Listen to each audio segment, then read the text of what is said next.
Leva. Gracias. Partamos con el Evangelio de Juan que viene sabroso.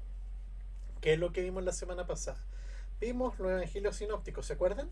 Y los evangelios sinópticos ofrecen una visión muy parecida entre sí del ministerio de Jesús.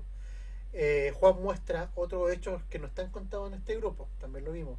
Marcos, aprendimos que Marcos fue el evangelio que sirvió de base, y Lucas. Y ahí también hablamos de que tanto Lucas como Mateo también toman referencias de la fuente Q.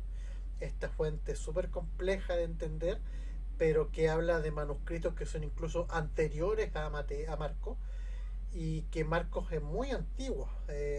Es el primer, que incluso se podría decir que es el primer libro del Nuevo Testamento, muy antiguo, muy antiguo, y que contiene el pensamiento de Pedro. Y que tanto Mateo como Lucas tomaron de Marco y de la fuente Q para armarse. Eso, y bueno, el análisis de los tres libros, que fue lo que vimos la semana pasada. El Evangelio de Juan es el Evangelio más profundo en cuanto a contenido. Porque la forma en que Juan plantea la vida de Jesús no es la que nosotros podemos ver en Mateo, que es bastante más histórica, la de Marcos, que es muy anecdótica, y la de Lucas, que es muy detallada, tipo periodismo. No, esto va más allá.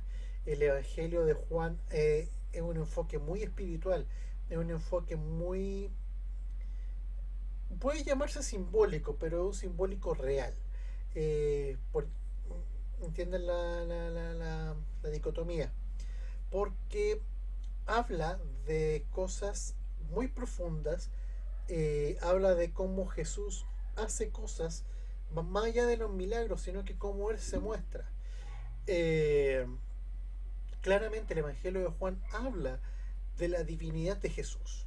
Es el Evangelio que lo muestra como un ser divino desde el comienzo. Es el que viene a completar lo que se habla en Génesis, que dicen que la tierra existía y que el Espíritu de Dios se movía sobre las aguas. Aquí, ahí ya habla de una referencia parcial a la Trinidad, pero acá le da forma. Aquí existe el logos, la palabra, el verbo, esta acción de Dios, esta acción que nace de lo profundo de la deidad, de la Trinidad, y que viene al mundo a ejecutar esta acción. La sabiduría, toda la luz de Dios reside, perdón, toda la luz y todo la riqueza y el poder de la Trinidad completa se acciona en la figura de Jesús. La figura de Jesús es fundamental en el Evangelio de Juan, pero no tanto en lo histórico, sino que en lo divino, en lo, en lo espectacular que tiene, cómo Jesús vive tanto una divinidad como una humanidad al mismo tiempo. Y a diferencia de los otros evangelios, que de Marcos, que de Mateo y otros más, no, aquí nadie duda de que es un evangelio canónico, de que tiene que estar en la Biblia, pero sí hay varias dudas sobre su autor. Y eso es lo que vamos a ver un poquito más adelante.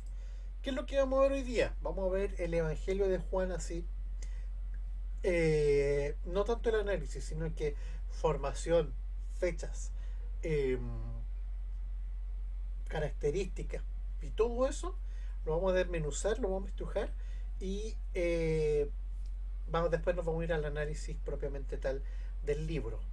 Eh, para los que están siguiendo las clases del Ministerio Internacional Cambio, se van a dar cuenta de que muchas cosas que nosotros hablamos en esa clase, acá con lo que les voy a contar en la primera parte de la clase, tienen mucho sentido. Así que les va a servir un montón para entender un montón de cosas, sobre todo ahora que ya estamos cerrando el capítulo 11, así que van a entender un montón de cosas mucho más entretenidas del Evangelio.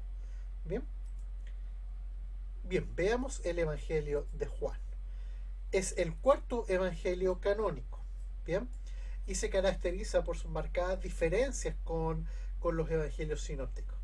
A diferencia de los demás, que uno tenía un enfoque de contar, de ser, por ejemplo, Lucas, que le cuenta a Teófilo todos los hechos ordenadamente, Mateo, que lo habla de una forma muy judía, muy de sermones, muy de enseñanza de sinagoga, y Marcos, que cuenta los hechos para que todo el mundo conozca a Jesús, acá no, acá está escrito para meditarlo, para, para tomarse un poquito el tiempo y sumergirse en el Evangelio.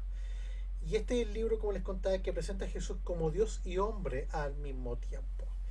Eh, este logos que se hizo hombre, esta acción, esta palabra de la deidad completa, de la Trinidad, que está efectuando una acción. Eso es lo que se ve en este libro. Bien, tiene características y estas son bastante extensas. Por ejemplo, eh, una de sus características es que sobresalen discursos sobre la figura de Jesús. Por ejemplo, está el discurso del inicio. Cuando Juan empieza, da un discurso del logos muy profundo. Bueno, dependiendo de la versión de la Biblia. Yo prefiero decirle logos, algunos le dicen verbo, otros le dicen la palabra, otros le dicen logos. Pero las tres formas significan lo mismo, pero a mí me gusta ocupar directamente el griego logos porque es más cercano a lo que realmente Juan quiso explicar, quiso plantear. Juan quiso hablar de esta acción. La palabra logos tiene que ver con sabiduría, con conocimiento, con algo que uno conoce y se completamente, algo que maneja a cabalidad. Cuando hablamos de logos significa de que toda la cabalidad y todo el conocimiento de Dios está contenido, me refiero a Dios, a la Trinidad completa, está totalmente contenido en la figura de Jesús. Si bien Jesús es parte de esta Trinidad, pero también es Dios. Y todo esto lo evidencia. Y esto también es el primer discurso de Juan. El discurso del final también. Entonces hay muchos discursos de la figura de Jesús que son muy ricos, muy interesantes y muy profundos también por lo demás. Es un evangelio muy litúrgico y muy simbólico, porque aquí hablamos de los 7 yo soy, es un simbolismo. Así que se fijan, yo soy el buen pastor, yo soy la puerta, yo soy la vid verdadera, yo soy el camino. Entonces, eso yo soy, hablan del simbolismo, porque él explica lo que es simbólicamente y la acción que ese símbolo representa. Por ejemplo, cuando él habla de que él es el camino, habla de que a través de él uno llega a la salvación y llega al conocimiento completo de Dios. Cuando habla del buen pastor, habla de esta acción de un pastor que te cuida, que te protege, que te alimenta, que te lleva a los mejores lugares para que tú estés bien, para que tú estés cómodo y bien alimentado, solamente por nombrar. Otra de sus características es que marca el ministerio de Jesús en sucesivas fiestas judías. Habla de la fiesta de la dedicación, de los tabernáculos, habla de muchas fiestas y en base a las fiestas es donde el escritor, habla de Jesús y de lo que hace puntualmente ahí. También una de las características es que muestra muy crudamente todas las polémicas de Jesús. También habla de las polémicas de que fue ese objeto del Evangelio de Juan, son el resultado de su singularidad. ¿A qué me refiero yo con esto? Es un libro súper polémico, por lo mismo singular. Si bien nadie duda de que sea un escrito bíblico y que sea un escrito inspirado por Dios, es objeto de bastante polémica. ¿Por qué? Porque tiende a mostrar un Jesús distinto. No el Jesús que se acostumbró tanto. Les voy a ir nombrando tres cosas. La iglesia primitiva pasó por periodos. El primer periodo de la iglesia primitiva fue el judío, propiamente tal, en que los primeros seguidores de Jesús fueron judíos. Después, cuando asciende al cielo, los primeros convertidos fueron judíos. Entonces hay una época judía, y para esa época judía es donde nace Marcos y en donde también nace en parte Mateo. Después, cuando Pablo empieza a transmitir el evangelio hacia los gentiles, hablamos de una época romana de la iglesia primitiva. Esta época romana, bueno, está totalmente basada en la teología de Pablo, y Lucas es como su principal evangelio. Pero ya cuando mueren los apóstoles, cuando ya Jerusalén es destruida en el año 70 por Tito, cambia el enfoque de la iglesia y pasa a buscar un Jesús tal vez no tan histórico, no tan religioso, sino que un Jesús mucho más espiritual. Ya la primera generación de cristianos había muerto. El único que sobrevivía era Juan. Entonces Juan, en esa época es donde escribe este evangelio y muestra un Jesús distinto. Muestra este Jesús mucho más poderoso, mucho más divino, mucho más profundo. Y eso es lo que también algunos le criticaron. La bibliografía sobre el Evangelio de Juan se acrecentó mucho en el último siglo y hoy es sumamente abundante. ¿A qué me refiero yo con bibliografía? Han aparecido muchos, pero muchos manuscritos, muchas referencias de los padres apostólicos, muchas referencias de historiadores. Entonces el Evangelio de Juan es uno de los más documentados, es uno de los más validados históricamente y uno de los más precisos y también cronológicamente hablando. Por consiguiente es uno de los evangelios más completos y con menos duda de lo que dice. Y junto con un numeroso análisis que de él se hicieron, se puso de manifiesto su profundidad. Esto supera el marco estrictamente religioso, o sea, va más allá de lo cristológico, de la salvación, de la iglesia, y que conforme fue pasando el tiempo alcanzó hasta la cultura y las artes. O sea, el Evangelio de Juan inspiró un montón de artistas, un montón de cosas. ¿Por qué? Porque no es igual al otro. Si ustedes se fijan, la semana pasada yo puse una tablita en que había muchos versículos parecidos, que dicen lo mismo en Mateo, Marco y Lucas. Acá no. Entonces lo hace mucho más profundo, mucho más rico, e incluso por algo se ocupa más que los otros evangelios para el evangelismo. Cuando uno hace evangelismo y quiere regalar alguna porción de la escritura, si no regala el Nuevo Testamento o una Biblia, regala el Evangelio de Juan. ¿Por qué? Porque el Evangelio de Juan habla de este Jesús Dios en gloria y majestad. Y mucho más profundo, mucho más rico, y uno termina completamente enamorado de ese Jesús. Como les dije de la bibliografía, tenemos que hablar también de los papiros. Existen numerosos, pero numerosos papiros del Evangelio de Juan. Existen, pero así, muchos. Algunos de ellos tienen una fecha de escritura muy próxima al momento estimado de la redacción del Evangelio. O sea, hay algunos papiros que son, por ejemplo, del año 120. Se dice que Juan pudo haber sido escrito entre el 90 y el 100. O sea, muy pocos años. Incluso se dice que Juan vivió hasta el año 120, cosa que tampoco es tan descabellada. ¿Por qué? Porque Juan se presume que cuando Jesús lo llama a ser su discípulo tenía 15 años y que Juan pudo haber tenido una vida larga en Éfeso, donde era bien cuidado. Eh, También existen, aquí voy a poner unos detalles un poco más de teología, un poco más dura. Eh, Existen los papiros que están catalogados. A ver, existen una catalogación. Hay varios tipos de catálogo de papiros, pero el más exacto y el que se ocupa mucho para las traducciones más modernas de la Biblia, por ejemplo, NBI, NTV, no, la tele no lo ocupó, textual, Peshitta. El Peshitta agarró también de acá junto con el siriaco, y la Biblia de la América, que fue el primero que lo ocupó, y la nueva Biblia al día, y también lo ocupó la nueva edición de la Biblia de Jerusalén. Entonces, esta clasificación es Alan y Alan. ¿Por qué? Porque es Kurt Aland, uno de los grandes teólogos y lingüistas del Nuevo Testamento, junto con su hija. Clasificaron papiros. Existen, no se los voy a decir ahora, pero existen varias categorías de papiros. Y la categoría, digámoslo así, la número uno es la categoría alejandrina.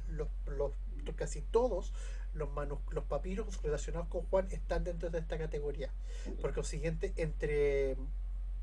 por ejemplo, categoría uno son más cercanos a la fecha de redacción, y categoría 5 son los más lejanos, como por ejemplo pasa con eh, con- pasa con fragmentos de Mateo y pasa con Apocalipsis, pasa con Judas, que están más atrás, y Santiago, están entre el 3 y el 5. No, Juan está en el uno. O sea, los papiros que se guardan de Juan son muy, muy cercanos a la fecha en que se escribió. Así que estamos disfrutando de un evangelio que incluso es casi, casi cercano lo que nos llegó hasta ahora. Así que eso lo ha hecho a ser muy, muy bien traducido. Eh, Esto se los voy a leer textual. El papiro 52 o papiro de la biblioteca Roylands, también conocido como el fragmento de San Juan, es uno de los papiros importantes. Se trata del manuscrito en estado fragmentario del Evangelio de Juan más antiguo conocido hasta el momento. Se conserva en la biblioteca John Rylands de Manchester, en Reino Unido, y más o menos se estima que sería del 135. Es uno de los factores decisivos en la determinación de la fecha más tardía en que se puede haber compuesto el Evangelio. El otro papiro del 66, llamado Beta, que es un códice casi completo del Evangelio de Juan, le faltan muy pocos trozos, y que forma parte de la colección conocida como los papiros Vodver. Se trata de un caso único porque está muy bien cuidado, está muy bien integrado, está súper bien conservado, y un material que está datado de fines del siglo II o principios del III, o sea, muy cercano a la fecha en que lo pudieron haber escrito incluso su segunda generación de discípulos. Y el papiro 75, conocido como el Bodmer 1415, tiene fecha como del 175 al 225. Abarca vastas secciones, o sea, muchos pedazos grandes de Lucas y de Juan, y constituye el manuscrito más antiguo encontrado que mantiene unidos estos dos evangelios, y fue interpretado como evidencia de que las comunidades cristianas primitivas ya manejaban estos materiales como una unidad, lo que vimos cuando vimos que el canon. Eh, ya por esa época, estamos hablando de fines del siglo II, ya había como esta forma de agrupar los libros. O sea, ya todos sabían lo que era un evangelio y tenían agrupados Lucas con Juan. O sea, de ahí ya estaba muy, muy armado. La datación, que también es súper importante porque aquí entramos en pelea. La datación mayoritaria sitúa este evangelio en la década del 90 después de Cristo. Las dataciones más tardías están limitadas al papiro 52, que sería 125-150, y por las menciones al Evangelio de Juan que hace Ireneo y el Muratoriano hacia el año 180, así como Clemente y Tertuliano. ¿Quién entró? Ni me fijé, la de León de Judá, yo, no que sea yo León de Judá, sino que el exe sitúa este evangelio entre el 95 y el 100, por lo que yo logré indagar en todas estas fuentes que yo les acabo de comentar. Para mí es más este el 95 y el 100. Las dataciones más tempranas, hay un montón de escritores, quiero que los tengan. Igual este material se los voy a compartir en PDF porque de verdad que esto es crudito, de verdad que está muy bueno, así que traten de guardarlo.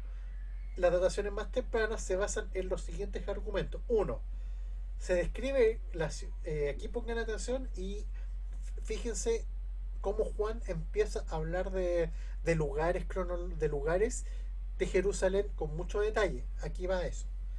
Se describe la ciudad de Jerusalén que existía antes de ser completamente arrasada en el año 70, con detalles que han sido corroborados por estudios arqueológicos.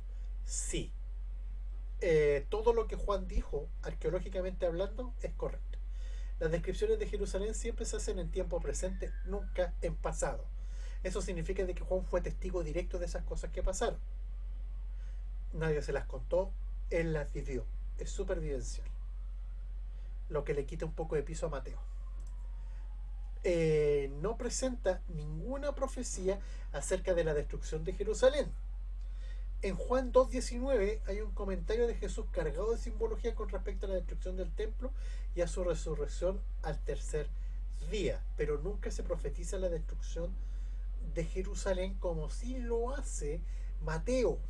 Mateo, acuérdense que puede ser entre el 60 o el 80, y si ya en el 80 Mateo no fue.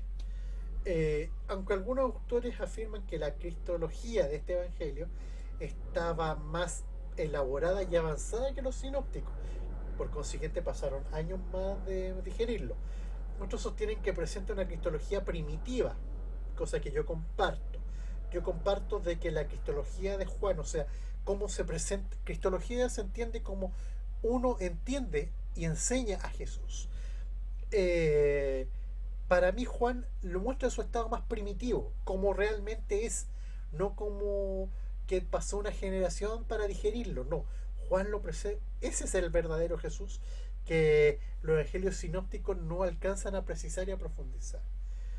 La mayor dificultad de esta teoría es la afirmación de la preexistencia del verbo en Juan 1.1.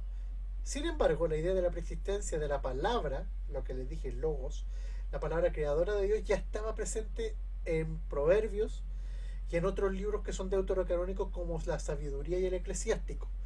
Y en el Targum, que el Targum habla, es un escrito que no está en el Tanaj, pero recoge mucha filosofía y filosofía religiosa judía. Por otro lado, la identificación de Jesús con la sabiduría de Dios. La sabiduría de Dios es una rama de pensamiento judío que tiene que ver con cómo uno estudia a Dios y cómo lo entiende, que es la base de la cábala que hacen algunos místicos. También está que si bien está presente en los sinópticos, pero aquí está mucho más elaborada. No presenta referencia a los gentiles, al contrario de lo que ocurre en los sinópticos. Los sinópticos habla mucho a los gentiles, aquí no. Aquí asumiendo que el público ya es gentil. Bien, entonces estamos hablando de un evangelio que está bien datado, que podemos precisar con mucha facilidad su fecha posible de escritura, que tenemos también mucho material de donde poder precisar que es así que muy antiguo y por consiguiente muy real y muy verídico. Y aparte de eso, está muy digerido, tiene la idea de Dios muy completa. Entonces, si uno quiere entender a Dios encarnado en Jesús, Juan es la mejor forma de entenderlo. En Juan 21 parece indicar que Pedro habría muerto al momento de la composición del libro. Muchos autores consideran que este capítulo final es un añadido. Yo no creo. El capítulo parece salir al paso de especulaciones tras la muerte de los principales representantes del cristianismo, por ejemplo, Santiago murió en el 62, Pedro en el 64. Juan sobreviviría hasta la segunda venida de Cristo, pensaron muchos. Todos pensaban que Jesús iba a venir antes de que se muriera Juan, cosa que no pasó. Este capítulo define más esa fecha, de que podría haber sido escrito fuera de los años 60. Como les expliqué, fueron décadas muy complejas las del cristianismo primitivo y del primer siglo. Por ejemplo, la década del 30 fue una década de consolidación en Jerusalén. La década del 40 fue la época misionera. El 50 fue la segunda época misionera y de establecimiento de las iglesias gentiles, gracias al ministerio de Pablo, y también de cómo Pedro también expandió eso y otros más. El 60 marca la muerte de muchos de los apóstoles.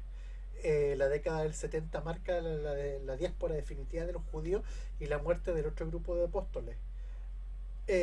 Los años 80 marcan un poco de silencio y ya los 90 resurge con fuerza esta corriente que se acerca más al Jesús espiritual, al Jesús divino, y que tiene como gran protagonista a este Juan en Éfeso, y el único apóstol que va quedando. Entonces, de verdad que Juan 21 no creo que esté escrito por otra persona ni que lo hayan añadido, sino que estamos hablando de que es escrito por él en una época muy después de que ocurrieron los hechos, 60 años después, con todo el camino recorrido, con un exilio ya pasado, con una persecución vivida y todas esas cosas. ¿Cómo se compuso? Ireneo de León, que es el caballero que está ahí, no encontré mejor foto, parece cura judío, cura, pero Ireneo de León señaló a Éfeso como el lugar donde se escribió este evangelio. ya en la época de Trajano, 98 al 117. Yo dije 95 o 100. La época del comienzo del mandato de Trajano coincide con la datación de muchos especialistas, tal como se mencionó anteriormente. Trajano. En cambio, un par de caballeros por ahí, no se los voy a nombrar, pero guarden este material, les va a servir. Se inclinaron por Alejandría, considerando que el Evangelio de Juan tuvo mucha difusión en Egipto.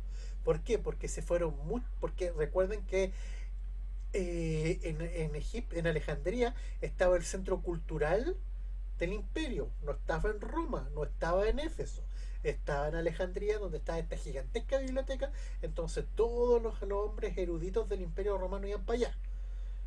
eh, Algunos dijeron que podía ser en Antioquía u otro lugar de Siria.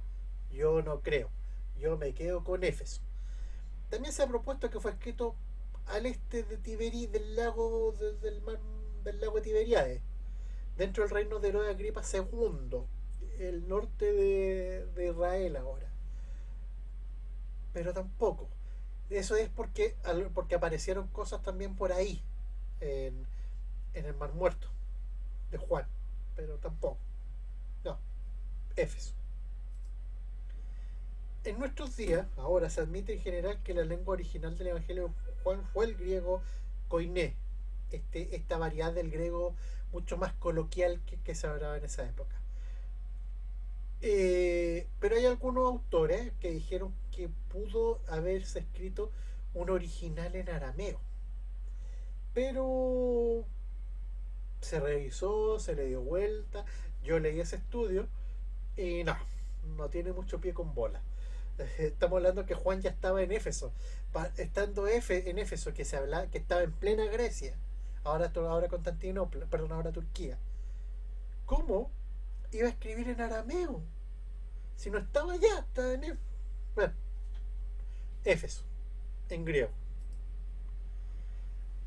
El autor de este libro. La tradición apostólica atribuye la autoría del Evangelio de Juan el Apóstol y Evangelista, aunque, y aquí entramos de nuevo en la duda, dada la falta de unidad en su redacción final, lo que les dije, el famoso capítulo 21, que aquí cuesta enlazarlo, el estilo y la fecha supuesta le quita un poco de unidad a la redacción, y eso más o menos podría hacerlo de que Juan lo haya escrito en torno al año 90 después de Cristo. Otros puntos que cuestionan la autoría tienen que ver, por ejemplo, por la comunidad que lo redactó. Puede ser un escribano, ni siquiera Juan, o un escribano que oyó de Juan. Hay un montón de teorías. También existe la posibilidad de que el Evangelio de Juan fuera fruto de una comunidad completa, de un trabajo grupal, fundada alrededor de Juan, presentando el Evangelio con el título del discípulo a quien Jesús amaba, que era posiblemente la comunidad de Éfeso. Y eso lo vamos a ver ahora. Juan tenía su base de operación en Éfeso, por consiguiente tenía discípulos en Éfeso. Se dice que pudo haber muerto antes de que se escribiera este Evangelio, o en su defecto que correspondería con la fecha de los manuscritos más antiguos, 120, 135, que lo escribieron los discípulos de Juan. La famosa comunidad joánica. Pero a mí me cuesta entenderlo. Yo creo que lo escribió Juan a pie. Juan. Y ahí es lo que le acabo de decir, el famoso cristianismo joánico. Pongan un poco de atención aquí porque de verdad que esto es power. El cristianismo joánico es un hipotético cristianismo primitivo que puso gran énfasis en las enseñanzas de Jesús, especialmente lo que reveló a través del Evangelio de Juan. Comenzaron como una comunidad de los primeros seguidores de Jesús que se definían bastante, así como gente muy rígida, al ambiente judío en el que surgieron. O sea, ¿se pegó la diapositiva? ¿No? ¿Qué estás viendo, Kevin?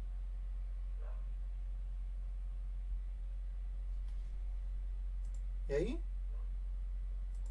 ¿Y ahí? Ah, ya. Bueno, yo lo vi bien. Eh, lo más probable es que estos primeros, estos, ¿se acuerdan? Que en Hechos de los Apóstoles aparece Pedro con Juan. Posiblemente eh, Juan tuviera muchos seguidores en la época, junto con Pedro, porque ya los judíos tendían a ser grupitos. Juan era, como era más joven, era un poco más abierto de mente que Pedro. Eh, entonces, esta forma de ver el Evangelio como lo pintaba Juan el Apóstol empezó a generar su propio grupo y fueron totalmente radicales con los judíos y con el cristianismo judaizante. Estos creyentes cultivaron una intensa devoción a Jesús como la revelación definitiva de la voluntad salvífica de Dios. O sea, eh, ellos creían que Jesús era toda la revelación del Padre para salvar al mundo. No había nada más. Cosa que Pablo explica. También Pablo tiene mucho del mensaje de Juan. Recuerden que estuvo mucho tiempo en Jerusalén y escuchó a los apóstoles. Podríamos decir que Pablo es un discípulo de los apóstoles. Eh, y este grupo que cultivaban una relación de Jesús hacia una devoción mucho más profunda y hablaban de que solamente Jesús podía salvar, cosa que Pablo también enseña muy fuerte. Ellos se entendieron a sí mismos como encontrándose en un contacto muy íntimo con Jesús y con los otros bajo la guía del Espíritu Santo. O sea, ellos sabían que, que Jesús los podía salvar y que el Espíritu Santo los iba a guiar. O sea, un pensamiento súper avanzado para la época y que Pablo se demoró bastantes años en imponer y que no impuso y que no pudo imponer en algunas iglesias tan fuertemente. En Corinto le costó. Eran conscientes de su relación con otros creyentes con los que esperaban estar en una eventual unión. Pero su piedad encontró expresión definitiva en un conjunto de libros más reflexivos que exploró nuevas formas de expresar la fe en Jesús. Y aquí es donde entra también lo que se llama la literatura joánica. La literatura joánica está compuesta de las 3 cartas de Juan y el Evangelio de Juan. Y si es que uno se fija, Primera de Juan explica y resume el Evangelio de Juan. Entonces ellos tenían como este grupo de escritos que les llegó bien tarde, pero tenían a Juan que era, como era el discípulo amado, no probable es que haya tenido un grado de revelación mayor de Jesús que los otros discípulos. Recuerden que Jesús tenía un grupito de 3, que eran Andrés, Pedro y Juan. Eran como los más cercanos a él. La vida común de esta comunidad incluyó acciones rituales conocidas por otros seguidores de Jesús, pero ellos insistían en el valor espiritual de estos ritos. Por ejemplo, el lavamiento de pies era algo que ellos lo ponían mucho en ritual. La cena del Señor, sí, ellos le dieron esta forma mucho más ritual. Y al final estas disputas con los de Pablo, con los de Pedro, con los de Santiago, que eran los de Jerusalén, al final terminaron dividiendo la comunidad. A mediados del siglo II, algunos representantes de esta tradición joánica lograron un papel respetado en esta nueva iglesia, que ya estaba totalmente en apostasía. Esta red interconectada de creyentes que hubo por todo el imperio romano y que se apoyaban mutuamente, que fue el germen de la iglesia católica como la conocemos ahora. Y ahí es donde ya esto se empieza a echar a perder.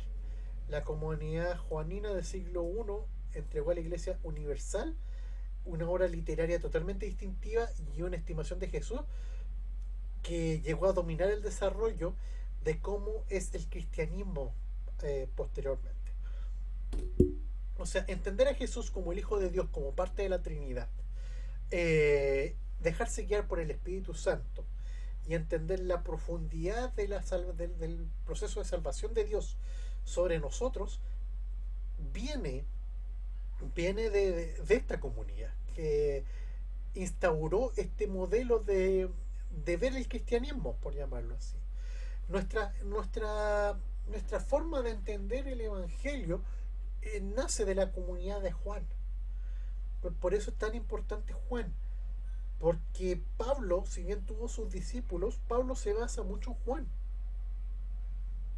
Pedro habla de... Pedro se terminó convirtiendo en un judaizante. O sea, muchos cristianos se hicieron judíos y él era, junto con Santiago, eran las caras visibles de esta rama. Pablo era la cara visible de este cristianismo más romano, más extendido a la civilidad romana. No, aquí esta comunidad mucho más helénica de pensamiento, mucho más filosófica, es la que nos legó a nosotros esta forma de ver a Jesús. Eh, Otros representantes del cristianismo joánico, nutriendo hebras alternativas de tradición, influyeron en muchos movimientos del siglo segundo y crearon este movimiento gnóstico. Ahí se echó a perder. Porque muchos de la comunidad de Juan siguieron viendo a este Jesús muy divino, pero después le empezaron a meter otras cuestiones más, otras chayas más, y el resultado fue el gnosticismo, que ya sabemos que en el siglo II y en el siglo III provocó grandes, grandes estragos. Bien, ¿dudas hasta ahí?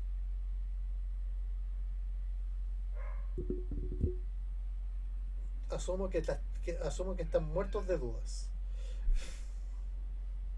porque no han preguntado nada. No sé si me entendieron o los dejé o les tiré un camote. Así que, ¿tienes dudas? O ya. Sí, dudas, ¿qué dudas? Escríbalas o dígalas.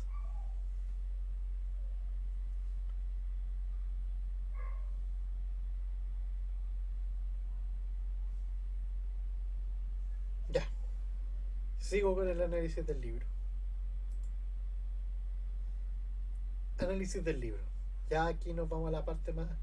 Aquí vamos a desmenuzar Juan. Ya vimos composición, papiros, importancia, cristianismo joánico, la escuela joánica, los libros joánicos, ya los vimos.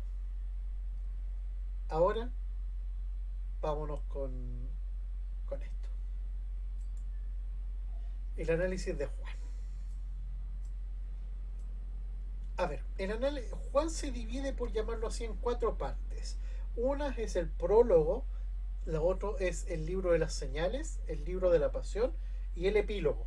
El epílogo es este capítulo, esta parte del capítulo 21 que no encaja bien y que algunos piensan que no pertenecería a Juan propiamente tal, que yo discrepo, pero es eso.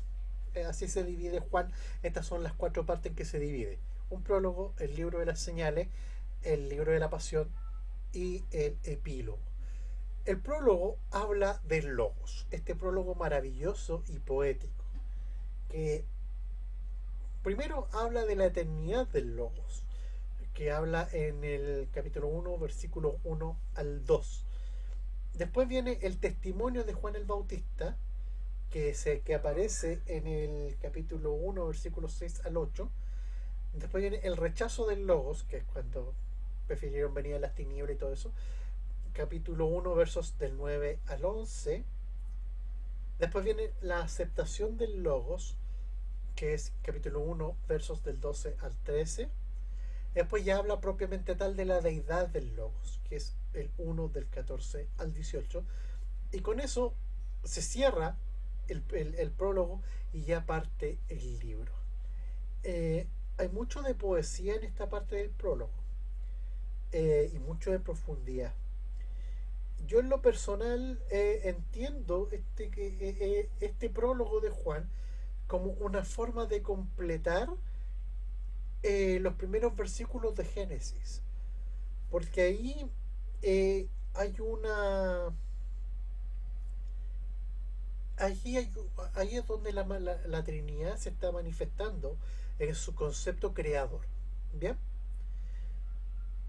pero aquí habla de la Trinidad enfocada a la acción de salvar al hombre.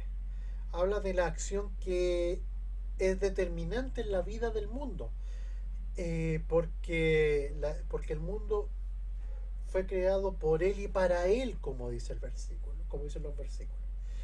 Entonces, este logos, que es la palabra de Dios activa, viva, habla de cómo la Trinidad completa va trabajando en pos del propósito eterno en el cual nosotros somos parte.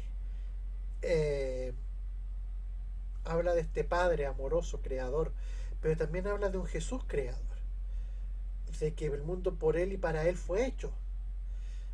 Y también habla de este Espíritu Santo que se manifiesta después que Jesús está, pero que ya existía desde tiempos anteriores. Entonces, que después entendemos a mayor cabalidad en las cartas de Pablo. Entonces se manifiesta Jesús aquí. Esta es la hora de Jesús. Este es el protagonista de Jesús, este es Logos. Y de verdad es que es súper profundo y que yo lo quiero entender como la continuación que completa los primeros versículos de Génesis. Bien, ahora entramos con la primera parte del libro, que es el llamado libro de las señales. El comienzo del ministerio parte por la presentación por parte de Juan el Bautista, que está en el capítulo 1 del 19 al 34. Después aparece Jesús presentándose en Galilea, capítulo 2, versos 1 al 12, donde también está su primer milagro. Después está la presentación en Judea, que está cuando ya viene a Jerusalén y empieza a provocar los primeros estragos, que se cuenta en el capítulo 2 el capítulo 13 y todo el capítulo 3.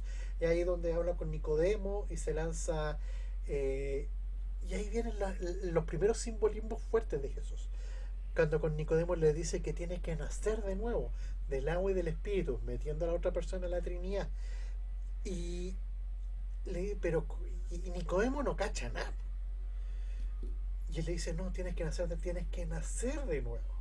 Y ahí habla de cómo Jesús da los requisitos para entrar. Jesús dice claramente de que hay que nacer de nuevo, de que hay que nacer del agua y del espíritu. Por consiguiente, habla de bautismo y habla también de una vida inmersos en el espíritu para mayor revelación. Y se lanza el famoso Juan 3:16, que para mí es el corazón de toda la escritura, porque toda la escritura gira en torno a esto. Pero claro, sí, cronológicamente el primer milagro es el del vino. De aquí habla de porque de tal manera amó Dios al mundo que ha dado su único hijo para que todo aquel que en él crea no se pierda, mas tenga vida eterna.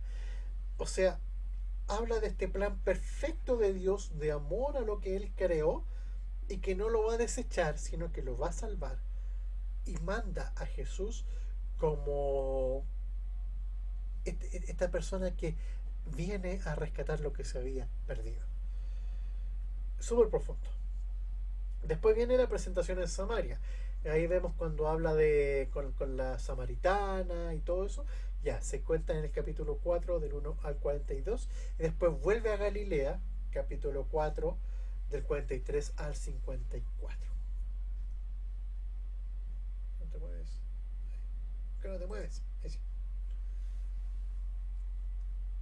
Seguimos en el libro de las señales y después viene la oposición al logos. Ya aquí ya empieza Jesús a tener confrontación en Jerusalén en el capítulo 5. Después habla de la primera Pascua en el capítulo 6. Y aquí ya Juan vuelve a mencionar estas fiestas. Primero la fiesta de los tabernáculos y todo lo que en ello ocurre, que del capítulo 7 al 10-21. Después viene la fiesta de la dedicación del 10 del 22 al 42, que es donde también sana este ciego y ocupa el simbolismo de los ojos, cuando le dice ustedes tienen vista pero no ven, porque no son capaces de verme a mí y que tampoco son capaces de distinguir mis obras. O sea, es de verdad que ya aquí de frentón Jesús empieza a provocar un choque y es súper crudo el choque.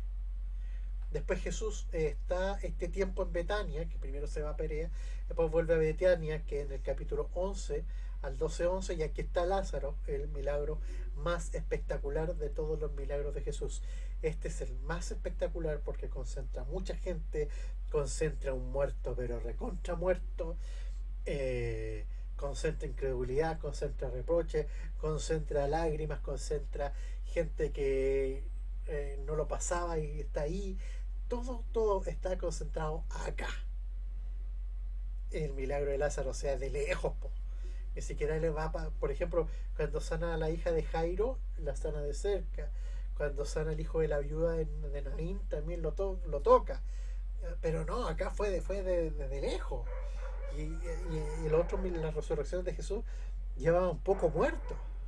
Aquí no. Aquí ya llevaba 4 días. O sea, se encargó de hacer que el muerto estuviera bien muerto. Para hacerlo. Y después ya Jesús vuelve a Jerusalén con la famosa entrada triunfal en el capítulo 12, del versículo 12 al 50.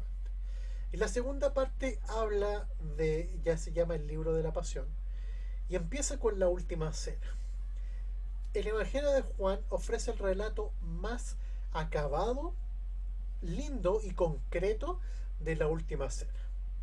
Todo lo que nosotros conocemos de la última cena lo conocemos por Juan. Lo primero que vemos en la enseñanza sobre la restauración y el amor, que está en el capítulo 13, versículos 1 al 20. Después Jesús habla de su entrega en el 13, del 21 al 30. Después habla de su partida, o su muerte, que está en el 13, 31 al 38. Y después habla del camino, que es el 14, 1, 7. Cuando dicen yo soy el camino. ¿Por qué les dijo esto puntualmente a los discípulos? Porque los discípulos, después que convirtió ya en apóstoles, su misión iba a ser transitar un camino súper complejo. Entonces, cuando él les habla de camino, ocupa este simbolismo para decirle que a través de él todo pasa.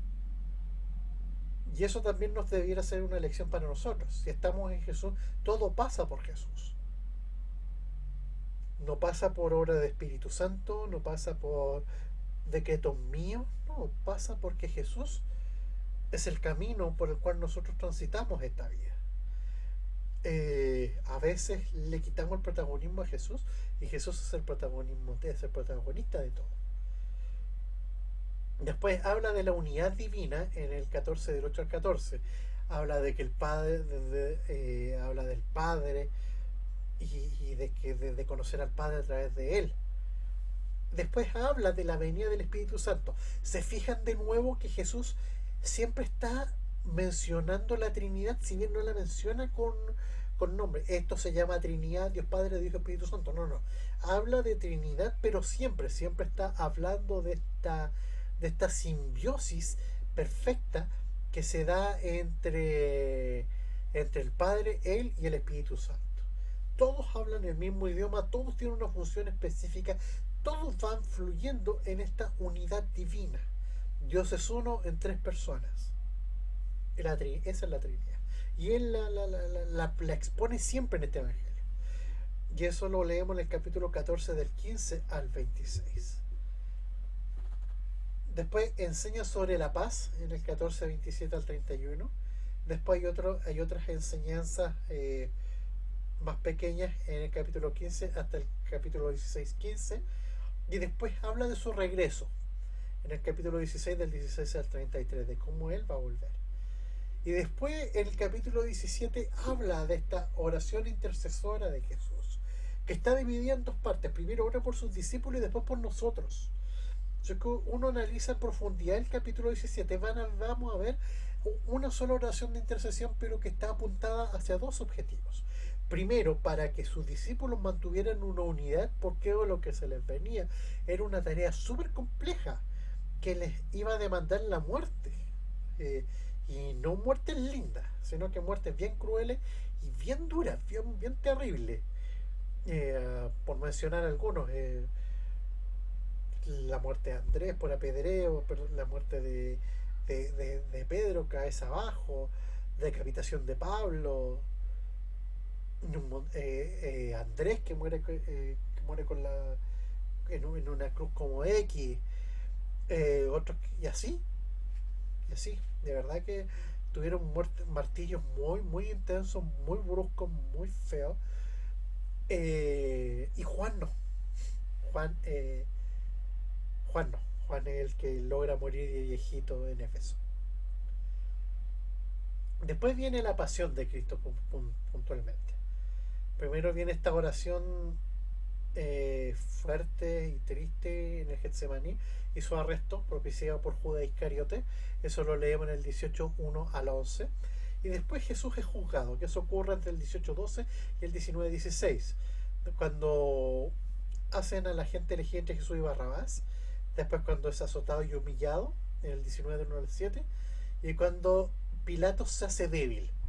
¿Por qué le puse debilidad de Pilato? Porque de Pilato fue débil. O sea, un procurador romano no podía tener esa duda. Un procurador romano tendría que haber hecho lo siguiente, según el Código Penal de Roma. Tendría que haber dicho, este tema compete a Roma. Sí. ¿Por qué compete a Roma? Porque tiene que ver con religión. ¿De qué religión estamos hablando? ¿De la religión oficial del Estado, con el emperador como sumo sacerdote y pontífice? O, fíjense, los títulos de que tiene el Papa, los herederos del emperador romano. Y pontífice, o tiene que ver con algo de su culto particular. No, tiene que ver con nuestra ley. Se me van. No, no, no, no, no. Cuestiones, yo tengo que ver con cuestiones militares, administrativas y de plata. Religiones, si no es algo que te vaya en contra de la religión del Estado y que no, es que el rey de los judíos. Pilato se había matado a varios posibles reyes judíos. Estamos hablando que la figura de rey de los judíos, ¿por qué Pilato le causó así como un poco de resquemor? Porque alguien que autoproclamó, bueno, no que se autoproclamó, sino que la gente proclamó como rey de los judíos a Judas Macabeo en la rebelión de los Macabeos por allá por el 186, 190 después de Cristo, cuando vuelven a purificar el templo con el que estaba convertido en un templo pagano. Eh, y de ahí que empezaron con los reyes judíos y muchos empezaron. Después vino Herodes, que se puso también rey de los judíos. Después vino la tetrarquía con su heredero y todo eso. Ya, pero ¿por qué fue débil Pilato? Porque la debilidad de Pilato provocó que Jesús fuera crucificado. Si él hubiera sido firme, manda a los fariseos a la punta del cerro. Pero no lo hizo. Fue débil y al final termina con dudas, no sabía qué hacer y todo ese cuento. Al final termina lavándose las manos y lo entrega a su crucifixión. Eso lo leemos en el 19 del 8 al 16. Después viene la crucifixión de Jesús en el 19 del 17 al 29. Después viene su muerte del 19 al 30. Y después viene el epílogo de la cruz, que es bastante, es una escena bien triste, pero al mismo tiempo muy profunda. Cuando lo bajan y siempre lo representan con María en los brazos. Uno como que tiene eso en la memoria. Y eso está en el 19 del 31 al 37, y después su sepultura en el 19 al 38 al 42. Y después viene el análisis, perdón, después viene la resurrección. La tumba vacía, que está entre el 20 del 1 al 10, y después las apariciones de Jesús resucitado. Primero se le aparece a María Magdalena en el 20 del 11 al 18, ya para que me digan, aquí este es uno de los versículos más buenos para contestarle a las feministas cuando dicen que la Biblia es machista. Jesús se le apareció primero a las mujeres, siempre las validó, siempre las cuidó, rescató una de que la pedirían por culpa de otro tipo, porque los chistosos le acusaban a la mujer de adulterio, a ella iban a matar, pero el tipo salió libre de culpa. No, sí, a ellas las matamos, pero no, Jesús fue el primero que la validó. Él viene a romper con ese paradigma que no sé, porque todavía existe en la iglesia, en el cristianismo. Si Jesús validó a la mujer, nosotros tenemos que validarla también. O sea, si Jesús las validó y las puso en el lugar de honor que les corresponde, ¿por qué nosotros se lo quitamos? ¿Por qué la iglesia se lo ha quitado? No entiendo. Pero bueno, después se le aparece a los discípulos, pero sin Tomás, que en el 20, el 19, el 25. Y después se vuelve a aparecer a los discípulos, ya con Tomás metido en el 20, el 26, el 31, cuando que no cree y tiene que meter el dedo en la llaga y todo ese cuento. Y después viene a estos discípulos en Galilea, que se les aparece, donde también están los de Maús y todo ese cuento. Y después viene este epílogo, que como vimos al principio, que algunos piensan que se escribe muy distinto y que no encaja bien. Yo digo que sí encaja. Pero bueno.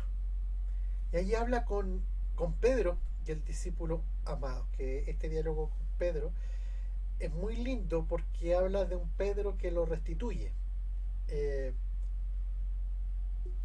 Yo lo entendí así en un momento de mucha crisis en mi vida, que uno cuando falla deja de hacer las cosas y uno vuelve a su vida atrás. Por ejemplo, me mandé un condón y vuelvo a mi antigua vida. No, cuando uno viene a Cristo ya la antigua vida no existe. Y él mismo se aparece a este Pedro traidor, que lo vende 3 veces, que lo niega 3 veces, y le pregunta 3 veces si lo ama. Y le da la misión de apacentar a su oveja y a sus corderos. ¿Por qué, ¿Por qué le pregunta 3 veces? Porque las 3 veces, las 3 ofensas, él las perdona y libera a Pedro de la culpa. Pedro no se queda pescando, ¿no? Si ya no podía pescar, si su misión era otra. Y, y cuando habla del discípulo amado, habla también de esto que habla la escuela joánica de que podía ser Juan. Pero yo quiero creer que Juan no quiso ponerse el nombre para no hacerse el sobrado. Yo creo que puso el discípulo amado porque de verdad que era el que se le acostaba aquí. Porque era el más chico, era como un cabro chico y el cabro era como una mascota y Jesús lo cuidaba porque era el más chico. Quiero entender yo. Y por eso lo acurrucaba, era como, y todos lo cuidaban y andaba con él. Entonces de verdad que esa relación tan profunda de Juan con Jesús es la que se traduce en este Evangelio, ya que concluye en el 21 del 24 al 25. Bien, eso es más o menos el análisis del Evangelio de Juan, súper desglosado para que lo entiendan y lo puedan ver. Oh, tata, la parte que me odian. Dice, tarea, pongan atención y vayan anotando. Número 1. Menciona 3 características del Evangelio de Juan. Puse varias al principio. Mencionen 3. Basta con que me las mencionen. 2. Indica el lugar probable de escritura de este Evangelio según Ireneo. Se los dije también. Comenta qué es la escuela joánica y qué doctrina herética se basó en ella. También se los dije.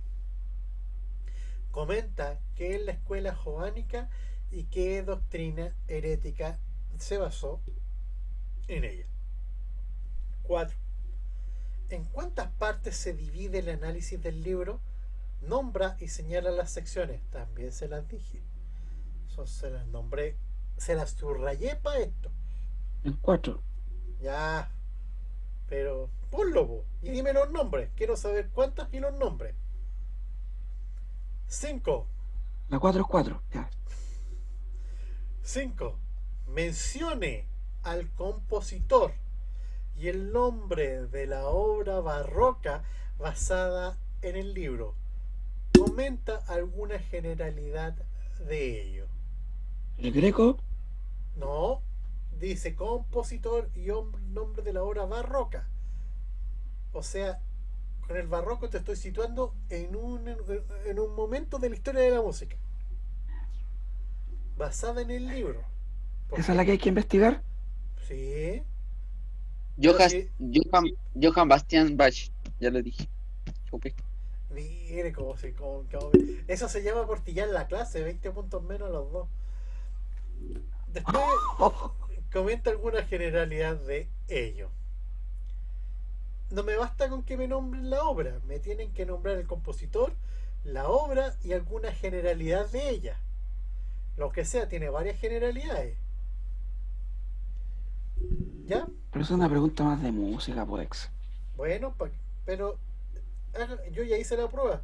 Escribí la pregunta textual y la pegué en Google y me tiró hasta la carátula. Sí, la pasión, ya, listo. Y eso.